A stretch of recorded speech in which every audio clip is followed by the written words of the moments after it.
Hello friends, ഇന്ന് നമ്മൾ നോക്കുന്ന വീഡിയോ നമ്മൾ കോമൺ വാഷ് ബേസിൻ്റെ ഏരിയ നമ്മൾ ചെയ്യുന്ന സമയത്ത് നമുക്ക് ഭയങ്കര ഡൗട്ട് കാര്യങ്ങളൊക്കെ ഉണ്ടാവാറുണ്ട്.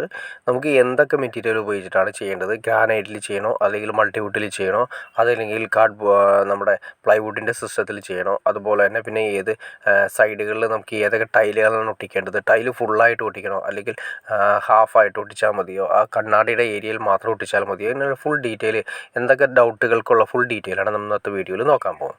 നിങ്ങൾ കാണുന്ന പോലെ തന്നെ നമ്മൾ ആദ്യമേ തന്നെ ചെയ്തിരിക്കുന്ന മൾട്ടിവുഡാണ് താഴെ നമ്മൾ ചെയ്തിരിക്കുന്നത്. മൾട്ടിവുഡിൻ്റെ ടേബിൾ ചെയ്തതിന് ശേഷം അതിൻ്റെ മുകളിലാണ് ഗ്രാനൈറ്റ് ചെയ്തിരിക്കുന്നത്. അതിന് ഒരുപാട് പ്രത്യേകതകളുണ്ട്. കാരണം വാഷ് ബേസിൻ്റെ ഏരിയകളിൽ എപ്പോഴും നനവ് ഉണ്ടാവാനുള്ള ചാൻസസ് കൂടുതലാണ്. അപ്പോൾ നമ്മൾ ഈ PVC മെറ്റീരിയൽ അതുപോലെയുള്ള മെറ്റീരിയൽസ് യൂസ് ചെയ്തില്ലെങ്കിൽ, മൾട്ടിവുഡ് എന്ന് പറയുന്നത് PVC മെറ്റീരിയലാണ് വരുന്നത്. അത് യൂസ് ചെയ്തില്ലെങ്കിൽ നനവ് വരാനുള്ള ചാൻസസ് കൂടുതലാണ്. അതുപോലെ തന്നെ മൈക്ക ഉപയോഗിച്ചിട്ടാണെങ്കിലും, അതുപോലെ തന്നെ പിന്നെ പ്ലൈവുഡാണ് ഉപയോഗിക്കുന്നതെങ്കിലും നനവ് വന്നു കഴിഞ്ഞാൽ പതുക്കെ അത് കുത്തി പോകാനുള്ള ചാൻസസ് കൂടുതലാണ്. അപ്പോൾ അതുകൊണ്ട് മൾട്ടിവുഡ് ഉപയോഗിക്കുന്നതാണ് ഏറ്റവും നല്ലത്. പിന്നെ അതുപോലെ തന്നെ നമ്മൾ കൊടുത്തിരിക്കുന്നത് ഫുൾ ടൈലാണ് കൊടുത്തിരിക്കുന്നത്. നിങ്ങൾ കാണുന്ന പോലെ തന്നെ ഗ്ലാഡിങ് വരുന്ന രീതിയിലുള്ള ടൈലാണ് കൊടുത്തിരിക്കുന്നത്. അതായത് ഗ്ലാഡിങ്സ് വരുന്ന രീതിയിലുള്ള ടൈല് ഫുള്ള് ആണ് ഒട്ടിച്ചിരിക്കുന്നത്. നിങ്ങൾക്കത് ഫുള്ള് ഒട്ടിക്കാനുള്ള കപ്പാസിറ്റി, അതായത് നമ്മുടെ ബഡ്ജറ്റ് കാര്യങ്ങളുണ്ടെങ്കിൽ ഏറ്റവും നല്ലത് അത് തന്നെയാണ്. അല്ലെങ്കിൽ നമ്മൾ വാഷ് ബേസിൻ്റെ ഏരിയ മാത്രം നമ്മൾ അതായത് നമ്മൾ ആ കണ്ണാടി വയ്ക്കുന്ന ഏരിയ മാത്രം 2-3 ടൈലുകൾ ഒരടി ഹൈറ്റിൽ അല്ലെങ്കിൽ 2 അടി ഹൈറ്റിൽ ഒട്ടിച്ച് ക്ലിയർ ചെയ്യാറുണ്ട്. പക്ഷേ അതിനേക്കാൾ നല്ലത് ഫുൾ ടൈല് ഗ്ലാഡിങ്സിൻ്റെ ടൈല് മൊത്തം ഒട്ടിക്കുന്നതാണ് ബെറ്റർ. നിങ്ങൾ കാണുന്ന പോലെ തന്നെ ഒരു ഡാർക്ക് കളർ തന്നെയാണ് കൊടുത്തിരിക്കുന്നത്. പിന്നെ ഇവിടെ ഒരു പ്രത്യേകത എന്ന് വെച്ചിട്ടുണ്ടെങ്കിൽ, നമ്മൾ കൊടുത്തിരിക്കുന്നത് ഇതിൻ്റെ മുകളിലായിട്ട് ഒരു മൾട്ടിവുഡിൻ്റെ പീസ് വെച്ചതിന് ശേഷം അത് കറക്റ്റ് ചെയ്തിട്ട് ഒരു ബോർഡർ ലൈൻ കൊടുത്തിട്ടുണ്ട്. അത് കുറച്ചുകൂടി അട്രാക്റ്റീവ് ആണ്. കാരണം നിങ്ങൾ കാണുന്ന പോലെ തന്നെ അതായത് തിരിഞ്ഞു നിൽക്കുന്നതാണ്. അതായത് ആ ബോർഡർ ലൈൻ കൊടുത്തതുകൊണ്ട് ആ ലൈറ്റിൻ്റെ അല്ലെങ്കിൽ ആ ഗ്ലാഡിങ് കൊടുത്തിരിക്കുന്ന ടൈൽസിന് ഈ എഫക്റ്റ് കൂടുതലായിരിക്കും. അതങ്ങനെ ചെയ്യുകയാണെങ്കിൽ ബെറ്റർ ആയിരിക്കും. നല്ലൊരു ഐഡിയ ആയിട്ട് ഫീൽ ചെയ്യാം. പിന്നെ അതുപോലെ തന്നെ ഇവിടെ നമ്മൾ വെക്കാനായിട്ട് നമ്മുടെ മിറർ വെക്കാനായിട്ട് സെപ്പറേറ്റ് ഒരു ഏരിയ കൊടുത്തിട്ടുണ്ട്. അതായത് കോമൺ വാഷ് ബേസിൻ്റെ മുകളിലായിട്ട് ഒരു ഏരിയ കൊടുത്തിട്ടുണ്ട്. അതൊരു ഏരിയ കൊടുത്തതിന് ശേഷം അവിടെയാണ് നമ്മൾ ടൈൽമെല്ലാം വയ്ക്കുന്ന ആ ഒരു സെപ്പറേറ്റ് കൊടുത്തിരിക്കുന്ന പോർഷൻ്റെ മുകളിലായിട്ടാണ് നമ്മൾ കണ്ണാടി വയ്ക്കുന്നത്. പിന്നെ നിങ്ങൾ ഈ സൈഡിൽ നിന്ന് നോക്കിയേ, ആ സെപ്പറേഷൻ നമുക്ക് നല്ല രീതിയിൽ ഫീൽ ചെയ്യുന്നുണ്ട്. നല്ല ഡിസൈനിങ് കൊടുത്തിട്ടുണ്ട്. പിന്നെ അതുപോലെ തന്നെ വുഡൻ്റെ തന്നെ എന്ന് വെച്ചാൽ തേക്കിൻ്റെ ഡിസൈനാണ് അതിൽ കൊടുത്തിരിക്കുന്നത്, മൾട്ടിവുഡിന് കൊടുത്തിരിക്കുന്നത്. അപ്പോൾ അതുകൊണ്ട് ഒരു പ്രത്യേക അട്രാക്ഷൻ അവിടെ ഫീൽ ചെയ്യും. അത് മാത്രമല്ല വാം വൈറ്റ്സ് ലൈറ്റ്സുകളും കൊടുത്തുകൊണ്ട് നല്ല പ്രത്യേകതയായിരിക്കും ഫീൽ ചെയ്യുന്നത്. പിന്നെ അത് മാത്രമല്ല, നമ്മളിവിടെ നിന്ന് നോക്കുമ്പോൾ ടൈല് നമ്മൾ ഒട്ടിച്ചാണ് ചെയ്തിരിക്കുന്നത്. ആ എഡ്ജ് നമുക്ക് ഒരിക്കലും കാണാൻ സാധിക്കില്ല. അതൊരു പക്ക നീറ്റ് വർക്കായിട്ട് നമുക്ക് ഫീൽ ചെയ്യും. പിന്നെ അതുപോലെ തന്നെ ഗ്രാനൈറ്റിൻ്റെ മുകളിലാണ് നമ്മൾ ഇട്ടിരിക്കുന്നതെന്ന് പറഞ്ഞു. ഗ്രാനൈറ്റ് നമുക്ക് ഗ്രൂ ചെയ്യാം. അതല്ലെങ്കിൽ ഇപ്പോഴത്തെ മോഡൽ സിസ്റ്റത്തിൽ കർവ് ചെയ്യുന്നതിന്, പണ്ടത്തെ രീതി ഉപയോഗിച്ച് കർവ് ചെയ്യുന്നതിനേക്കാൾ നല്ലത് ചെറിയൊരു സ്ക്വയർ കട്ടിങ് കൊടുക്കുന്നതാണ് ഏറ്റവും ഉത്തമം. പിന്നെ അത് മാത്രമല്ല, നമ്മൾ കൊടുത്തിരിക്കുന്ന ഫുൾ സ്ലാബ് നമ്മൾ ഏരിയ കിട്ടിയിട്ടുണ്ട്. ആ ഫുൾ സ്ലാബ് മൊത്തം ഗ്രാനൈറ്റാണ് യൂസ് ചെയ്തിരിക്കുന്നത്. അപ്പോൾ നനയുന്ന ഏരിയകളിലായതുകൊണ്ട് നമ്മൾ PVCയുടെ മെറ്റീരിയൽ ഉപയോഗിച്ചു. അതുപോലെ തന്നെ ഗ്രാനൈറ്റിലാണ് ഉറപ്പിച്ചത്. ഗ്ലാഡിങ്സിൻ്റെ ടൈലാണ് ഫുൾ ഒട്ടിച്ചിരിക്കുന്നത്. പിന്നെ നമ്മൾ ഈ വാഷ് ബേസിൻ്റെ മുകളിൽ കാണുന്ന ഏരിയയിലാണ് കണ്ണാടി വരുന്നത്. പിന്നെ ആദ്യമേ തന്നെ നമ്മൾ നേരത്തെ തീരുമാനിച്ചിരിക്കുന്ന ടേബിൾ ടോപ്പ് ആയതുകൊണ്ട്, അതായത് ടേബിൾ ടോപ്പ് എന്ന് ഉദ്ദേശിച്ച് ടേബിൾ വെച്ചതിന് ശേഷം അതിൻ്റെ മുകളിൽ വെക്കുന്ന വാഷ് ബേസിനായതുകൊണ്ട് ആ രീതിയിലാണ് അതിൻ്റെ കണക്ഷൻസ് ചെയ്തിട്ടിരിക്കുന്നത്.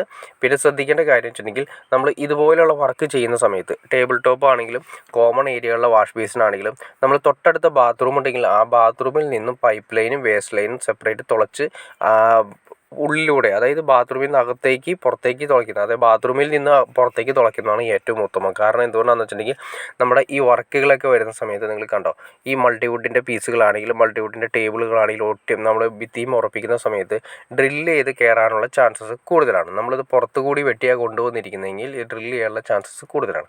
അപ്പോൾ ഏറ്റവും നല്ല ഏരിയ എന്ന് വെച്ചിട്ടുണ്ടെങ്കിൽ, നമുക്ക് ബാത്റൂമിൻ്റെ ഏരിയയിൽ നിന്നും, ബാത്റൂമാണ് സൈഡിൽ വരുന്നത്, ബാത്റൂമിൽ നിന്ന് നേരെ ഈ സ്ഥലങ്ങളിലേക്ക് തുളച്ച് ക്ലിയർ ചെയ്ത് മാത്രം ചെയ്ത്, അപ്പോൾ ജസ്റ്റ് ആ പൈപ്പിൻ്റെ എൻഡ് അവസാനം മാത്രമേ വരുന്നുള്ളൂ. അതായത് അതിൻ്റെ PNCC റെഡ്യൂസറോ അല്ലെങ്കിൽ നമ്മുടെ ആ വേസ്റ്റിൻ്റെ പൈപ്പിൻ്റെ ലൈൻ മാത്രമേ വരുന്നുള്ളൂ. അതല്ലാത്ത സമയത്ത് എന്ത് സംഭവിക്കുന്നു വെച്ചിട്ടുണ്ടെങ്കിൽ, നമ്മൾ അറിയില്ല, നമ്മൾ പ്ലംബേഴ്സ് കാര്യങ്ങൾ ആരും തന്നെ ഇവിടെ ഇല്ലെങ്കിൽ തെളിയും വർക്ക് ചെയ്യുന്ന സമയത്ത്, കാർപ്പൻറ്റേഴ്സ് വരുന്ന സമയത്ത് ഈ ഏരിയ ഒന്ന് കറക്റ്റായിട്ട് അറിയണമെന്ന് നിർബന്ധമില്ല. ഡയറക്റ്റായിട്ട് അതിലേക്ക് ഡ്രില്ല് ചെയ്ത് കയറും.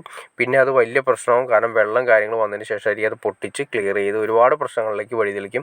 അപ്പോൾ അതുകൊണ്ട് അങ്ങനെയുള്ള ഏരിയകളിലെല്ലാം തന്നെ നമുക്ക് കുറച്ചുകൂടി അഡ്വാൻസ്ഡ് ആയിട്ട് ഇവിടെ ഓൾറെഡി മൾട്ടിവുഡിൻ്റെ ടേബിൾ വരും എന്ന് വിചാരിച്ചതിന് ശേഷം തന്നെ അതിൻ്റെ പൈപ്പ് ലൈൻ കാര്യങ്ങളൊക്കെ കറക്റ്റ് ചെയ്തിട്ടുണ്ടെങ്കിൽ മാക്സിമം നമുക്ക് ഒരു എക്സ്ട്രാ വർക്ക് നമുക്ക് ഒഴിവാക്കാൻ സാധിക്കും.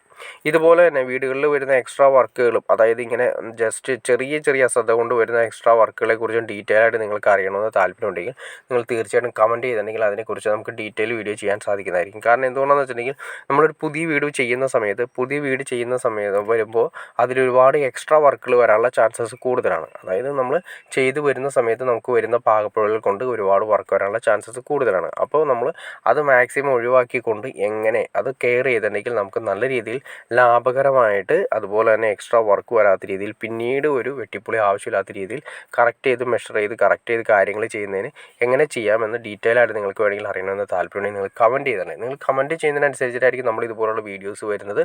അപ്പോൾ തീർച്ചയായിട്ടും നിങ്ങൾ കമൻറ്റ് ചെയ്യുക. കമൻറ്റ് ചെയ്തിട്ടുണ്ടെങ്കിൽ അതിനെക്കുറിച്ച് ഫുൾ ഡീറ്റെയിൽ ആയിട്ട് നമുക്ക് ഇതിനെക്കുറിച്ച് ഡീറ്റെയിൽ ആയിട്ട് ചെയ്യാൻ സാധിക്കുന്നതായിരിക്കും. പിന്നെ അതുപോലെ തന്നെ നമ്മൾ ഈ കൊടുത്തിരിക്കുന്ന ടൈല് ഞാൻ ജസ്റ്റ് നിങ്ങളോട് പറഞ്ഞു. ടൈല് നമ്മൾ കൊടുത്തിരിക്കുന്നത് നിങ്ങൾക്ക് വേണമെങ്കിൽ സ്ട്രക്ചറൽ വർക്ക് ചെയ്യാം. സ്ട്രക്ചറൽ വർക്ക് എന്ന് വെച്ചിട്ടുണ്ടെങ്കിൽ അത് ടെക്സ്ചർ വർക്ക് ചെയ്യാം. അതുപോലെ തന്നെ അവിടെ പെയിൻറ്റിങ് ഉപയോഗിച്ചിട്ട് ടെക്സ്ചർ വർക്ക് ചെയ്യാം. പെയിൻറ്റിങ്ങിൽ വേണമെങ്കിൽ നമുക്ക് ആ ഏരിയ, അതായത് ആ കാണുന്ന ഏരിയ, കുറച്ച് ഏരിയകൾ മാത്രമേ 2 അടി ടൈല്, വാഷ് ബേസിൻ്റെ ഏരിയ, വെള്ളം തെറിക്കുന്ന ഏരിയകളുണ്ടാവും. ആ വെള്ളം തെറിക്കുന്ന ഏരിയകളിൽ നമ്മൾ കുറച്ച് ഹൈറ്റിൽ ടൈൽ ഒട്ടിച്ചതിന് ശേഷം അവിടെ നിന്ന് അതായത് ടാപ്പ് നിങ്ങൾക്ക് കാണാൻ സാധിക്കണ്ട, ടാപ്പ് കഴിഞ്ഞതിന് ശേഷം മുകളിലേക്ക് നമ്മുടെ ഗ്ലാസിൻ്റെ ആ ഏരിയയിൽ നിന്നും താഴെ നിന്നും മുകളിലേക്ക് നമുക്ക് ടെക്സ്ചർ വർക്ക് ചെയ്യാം. ടെക്സ്ചർ വർക്ക് എന്ന് വെച്ചിട്ടുണ്ടെങ്കിൽ ഇപ്പോഴത്തെ മോഡേൺ സ്റ്റൈലിലുള്ള ഈ ഗ്ലാഡിങ്സിൻ്റെ സെയിം എഫക്റ്റ് വരാവുന്ന രീതിയിൽ തന്നെ നമുക്ക് അതിൻ്റെ ടെക്സ്ചർ വർക്ക് കാര്യങ്ങളൊക്കെ ചെയ്ത് ടെക്സ്ചർ വർക്ക് ചെയ്തെടുത്തിട്ടുണ്ടെങ്കിൽ ഓൾറെഡി നല്ല രീതിയിൽ തന്നെ പെയിൻറ്റിങ് കാര്യങ്ങൾ ചെയ്താൽ നല്ല ഭംഗിയായിട്ട് നമുക്ക് ഇഷ്ടമുള്ള കളറും സെലക്ട് ചെയ്യാം. ടെക്സ്റ്റ് വർക്കിൻ്റെ ഒരു പ്രത്യേകത അത് തന്നെയാണ്. കാരണം എന്തുകൊണ്ടാണെന്ന് വെച്ചിട്ടുണ്ടെങ്കിൽ നമുക്ക് ഇഷ്ടപ്പെട്ട കളറുകൾ ഏതൊക്കെ മാറ്റി, ഇപ്പോൾ നമുക്ക് ഇഷ്ടപ്പെട്ടു ടൈല് നമ്മൾ ഒട്ടിക്കുകയാണെങ്കിൽ നമുക്ക് കളർ ഇഷ്ടപ്പെട്ടില്ല, ടൈല് പൊളിക്കുക എന്ന് പറയുന്നത് റിസ്ക് ആണ്. പക്ഷേ അതിനേക്കാൾ ബെറ്റർ നമ്മൾ ടെക്സ്റ്റ് വർക്ക് ചെയ്യുകയാണെങ്കിൽ നമുക്ക് ഇഷ്ടപ്പെട്ട കളറുകൾ വേണമെങ്കിൽ ഒരു പ്രാവശ്യം പെയിൻറ്റ് ചെയ്ത സമയത്ത് നമുക്കത് ഇഷ്ടപ്പെട്ടു, പിന്നെ അത് മാത്രമല്ല 1-2 വർഷം കഴിഞ്ഞതിന് ശേഷം നമ്മൾ വീണ്ടും പെയിൻറ്റ് ചെയ്യുന്ന സമയത്ത് അത് മാറ്റി അടുത്ത ഡിസൈനിങ് അല്ലെങ്കിൽ പുതിയ പെയിൻറ്റിങ് കൊടുക്കുന്നതിന് വളരെ സിമ്പിളായിരിക്കും. പക്ഷേ ടൈല് വരുന്ന സമയത്ത് നമുക്കത് സാധിക്കില്ല. അത് തന്നെയാണ് വീടിൻ്റെ ഫ്രണ്ടിൽ വരുന്ന സമയത്തും അത് തന്നെയാണ്. അപ്പോൾ ഇപ്പോൾ നിങ്ങൾക്ക് കോമൺ വാഷ് ബേസിൻ്റെ ഏരിയകളിൽ ഏതൊക്കെ പ്രൊഡക്ട്സുകളാണ് യൂസ് ചെയ്യേണ്ടതെന്നും എങ്ങനെ കൊടുക്കണമെന്നും ലൈറ്റ്സ് കാര്യങ്ങളൊക്കെ എങ്ങനെയാണെന്നും അതുപോലെ തന്നെ ഗ്രാനൈറ്റിലാണോ എങ്ങനെയാണ് ഉറപ്പിക്കേണ്ടതെന്നും ഫുൾ ഡീറ്റെയിൽ ആയിട്ട്, അതുപോലെ തന്നെ നമ്മൾ വെള്ളം വരുന്ന ഏരിയകളിൽ കിച്ചണിൻ്റെ ഏരിയകളിലാണെങ്കിൽ നമുക്ക് ഏതൊക്കെ മെറ്റീരിയൽ നമ്മൾ ഉപയോഗിക്കുന്ന പോലെ തന്നെ നമ്മൾ വാഷ് ബേസിൻ്റെ ഏരിയകളിലും PVC മെറ്റീരിയലൊക്കെ ഉപയോഗിക്കണമെന്ന് ഏകദേശം ഒരു ഐഡിയ കിട്ടിക്കാണെന്ന് ഞാൻ വിചാരിക്കുന്നു. അപ്പോൾ നിങ്ങൾക്ക് തീർച്ചയായിട്ടും ഇത് ഇഷ്ടപ്പെട്ടെന്ന് ഞാൻ വിചാരിക്കുന്നു. ഇനി എന്തെങ്കിലും ഡൗട്ട്സ് കാര്യങ്ങളുണ്ടെങ്കിൽ തീർച്ചയായിട്ടും കമൻറ്റ് ചെയ്യാൻ മടിക്കരുത്. നിങ്ങൾ കമൻറ്റ് ചെയ്യുന്നതനുസരിച്ചായിരിക്കും നമ്മുടെ അടുത്ത വീഡിയോ ഇതുപോലുള്ള ഇൻഫർമേഷൻസ് ആയിട്ടുള്ള വീഡിയോകൾ വരുന്നത്. അതുപോലെ തന്നെ നിങ്ങൾ ഇഷ്ടപ്പെട്ടെങ്കിൽ തീർച്ചയായിട്ടും ആളുകൾക്ക് ഷെയർ ചെയ്യാൻ ശ്രമിക്കുക, ലൈക്ക് ചെയ്യാനും ശ്രമിക്കുക. തീർച്ചയായിട്ടും ലൈക്ക് ചെയ്താൽ മാത്രമേ ഇതുപോലുള്ള വീഡിയോസ് പുതിയ ആളുകളിലേക്ക് എത്തിച്ചേരാൻ സാധിക്കുകയുള്ളൂ. അപ്പോൾ അത് തന്നെയായിരിക്കും നമ്മുടെ ഒരു മോട്ടിവേഷൻ വരുന്നത്. അപ്പോൾ അതൊരു തീർച്ചയായിട്ടും നിങ്ങൾ ലൈക്ക് ചെയ്യുക, ഇപ്പോൾ തന്നെ ലൈക്ക് ചെയ്തേക്കുക. അപ്പോൾ ഓക്കെ ഫ്രണ്ട്സ്, നിങ്ങൾ തീർച്ചയായിട്ടും സബ്സ്ക്രൈബ് ചെയ്യാനും മടിക്കരുത്. ഓക്കെ ഫ്രണ്ട്സ്, അടുത്ത വീഡിയോയിൽ കാണുന്നവരെ ഓക്കെ.